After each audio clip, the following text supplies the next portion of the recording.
Let me go to my first guest then tonight. My newsmaker Amitabh Kant joins me, the Niti Aayog CEO. Appreciate your joining us here, Mr. Kant. Let's start with the central purpose and intent of this National Monetization Pipeline, of which you are a driving force. The opposition says it is about a revenue-strapped government desperately hiving off valued public assets. The government says it's going to unlock value. What, according to you, is the core purpose and intent of this NMP, Mr. Kant?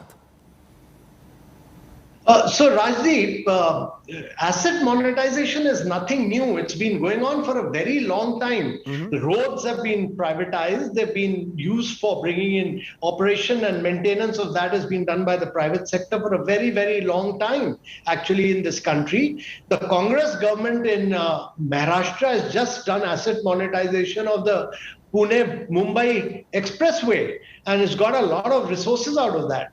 So the objective of asset monetization, which is being practiced across the world, Australia, Indonesia, many countries, and we've given examples of this in our in yesterday's presentation as well, is really about enhanced capex spending and building world-class infrastructure. Secondly, you will have a multiplier impact on growth and employment.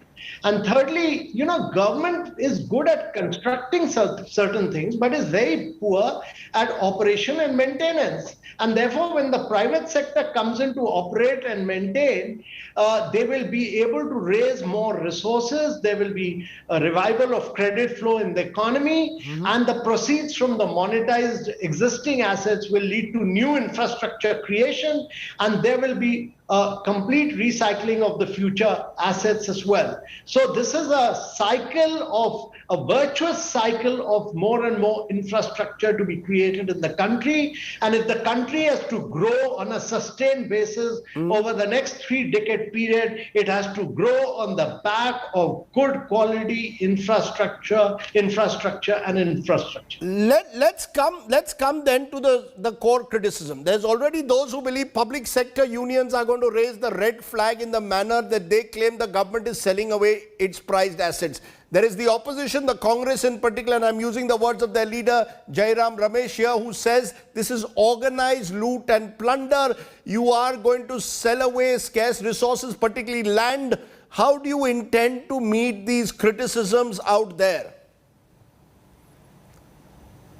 So Rajdeep, let me first say that whoever says this has a very poor understanding of asset monetization, and it has been done in the past during the Congress period all through.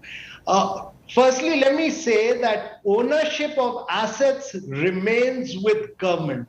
There is no sale or no giving out of assets. Ownership remains with the government. There is a mandatory handback at the end of the tenure of the period. That is, it can be given out for 20 years, 25 years, 30 years. These are structured contractual partnership with key performance indicators and performance standards. And these are brownfield de-risk assets, and the government brings in private sector to operate and maintain them. At the end of the period, these assets are returned back. So there are various models of this being practiced.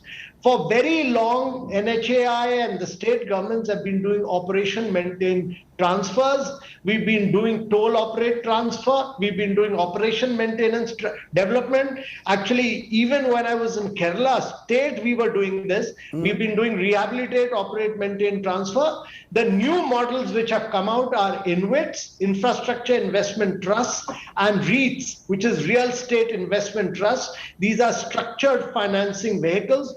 But in all these, the ownership remains with the government, and there is a mandatory handback at the end of the life of the period. But the challenge surely remains, Mr. Kant, in ensuring a transparent system in terms of identification, supervision, and execution of the projects involving these assets. Will the identification of these potential partners be done by Niti Aayog? Will it be done by the concerned infrastructure ministry, by the PMO? And once an asset is leased to a private company, will the execution and the benefits accrue solely or mainly to the private enterprise? So Rajdeep, yesterday's the National Monetization Pipeline has come out with about 20 plus asset classes. There are 12 line ministries and departments. The total NMP value over a next 4-year period is 6 lakh crore. On an average, it's about 1.5 lakh crores per year. Broadly, assets have been listed out. What are the potential models have also been listed out. The entities and ministries have been listed out. The indicative values have been given. But all this is subject to transparent, competitive bidding process through which the values will emerge. So you will have, for instance, you will have roads and expressways through NHAI. You will have power transmission lines through power grids. You can structure them through InvIT model. The ownership remains with the power grid. We've already done 5 assets via power grid InvITs. This year raising 7,700 crores. And actually 1,400 kilometers of roads has already been monetized with a value of 17,000 crores. So what is the new thing we are talking about? No, I'll tell it's you, just that we have expanded the scope of this into a larger area and a much greater force to bring in better efficiency in the economy and also to enable new investments to be done in infrastructure. Mr. Kant, I don't think anyone objects to much of what you're saying, but I'll tell you where the questions are coming.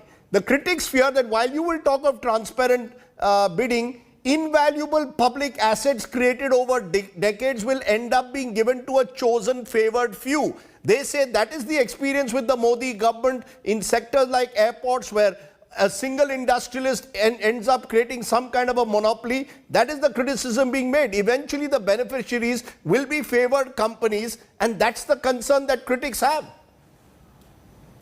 So, Rajdeep, let me tell you how absurd is this criticism. I live in a colony called the New Moti Bagh colony, and this is a classic case of asset monetization, where a piece of land during the Congress regime was auctioned out. It was bought by the Leela group of hotels. It was bought for about 750 odd crores. The hotel was constructed. It led to the creation of a completely new colony with new houses. And in addition to that, 300 crores was put back into the treasury of the government of India. So that is a classic case of asset monetization. There's nothing new. It's been going on for a very long time. Don't go by criticism for the sake of criticism. Country needs infrastructure. Country needs growth. Country needs credit flow. Country needs sustained growth for 3 decades or more. And all other countries in the world do this. There's nothing new about it. And this is the only way the country will move forward in good top-class infrastructure creation. But there is a sense that perhaps this is part of the strategic disinvestment plan that the Modi government has unveiled. The worry, Mr. Kant, is the gap that exists in this country between intent and execution. That disinvestment in the past has been tardy. Even in financial year 2022, you set a target of 88,000 crores now for the year. We are already 5 months into it. How are you going to actually fast-track all this implementation, cut through bureaucratic procedures? So we've already achieved some success in the road and power grid sector.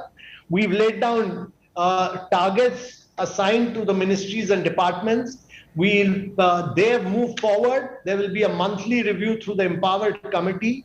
There will be hand-holding for transaction. There's a real-time monitoring through dashboard. And there will be quarterly reviews by the finance minister. So this is the implementation plan. And we are quite hopeful that we'll crack it. But even this target of 88,000 crores you intend to raise in this financial year, do you really believe it's possible in a rather subdued investment climate? Or are you simply a wish list? Is this just a wish list at the moment? Of course, it can be met because the world is awash with liquidity. There's no shortage of money.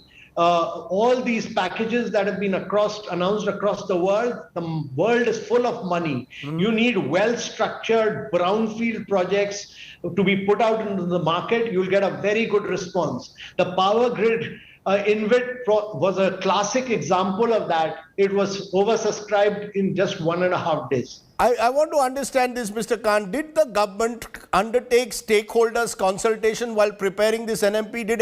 Was every nodal ministry consulted? Were the unions consulted? Are they all on board, or is this being driven in a way through Niti Aayog, PMO, everyone has to fall in line? Or is there a general acceptance that this is the only way forward?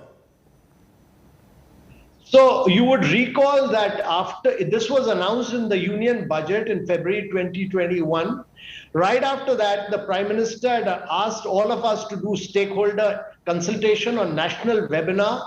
We'd done we did several stakeholder consultations, after which we had held one-to-one meetings with ministries and stakeholder deliberations.